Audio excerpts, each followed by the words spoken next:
ఎడారిలో సెలయేర్లు.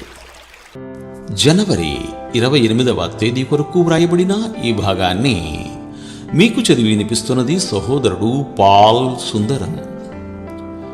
దేవాసక్తితో మీ ఎడల ఆసక్తి కలిగి ఉన్నాను. కొరింథీయులకు రాసిన 2వ లేఖ 11వ అధ్యాయము 2వ వచనము. అనుభవం గల వైణికుడు తన వీణను ఎంత ముద్దుగా చూసుకుంటాడు. పసిపిల్లవాడిని అక్కున చేర్చుకున్నట్టు దానిని నిమురుతూ మురిసిపోతూ ఉంటాడు. అతని జీవితమంతా దానితోనే ముడిపడి ఉంది. కానీ దాన్ని శృతి చేసేటప్పుడు చూడండి, దాన్ని గట్టిగా పట్టుకుంటాడు. ఒక్కసారి గట్టిగా మీటుతాడు.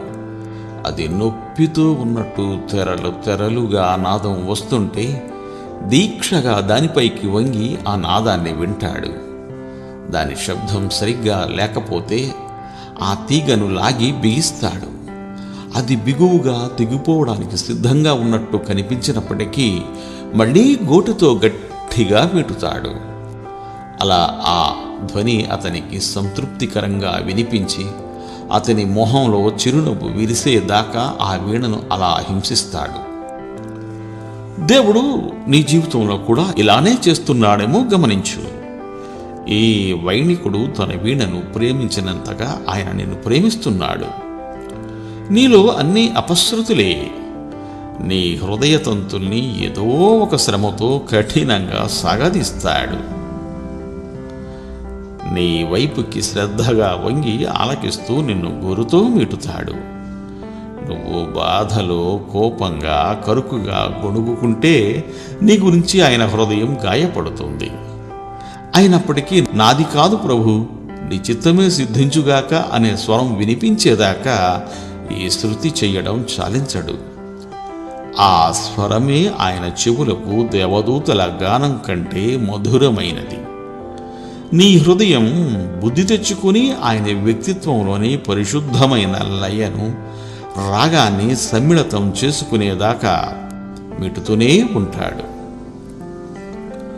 1000 తీగెల వీణ పలికే రాగాలు, ప్రేమ స్వరాల్లో మారుమ్రోగే సరాగాలు, ఆ మధురిమని చెరిచే అపశృతులు, తెగిన తీగెల విషాద గతులు. ప్రేమ తరంగాలున్నాయి అశ్రు నయనాల్లో, కిరీటముంది సిలువ మోసిన చేతుల్లో. శ్రమించని వాడు విజేత కాలేడు, కష్టపడని వాడు విశ్రాంతి పొందలేడు. దౌర్భాగ్యపు కన్నీళ్లు, ఆనంద భాష్పాలు కావాలంటే రెండూ కోరుకో, లేకుంటే ఏ ఒక్కటి దక్కదు. ఒక్కటే కావాలంటే తట్టుకోలేదు హృదయం. దేవుడు మిమ్ము దీవించుగాక. ఆమెన్. ఆమెన్.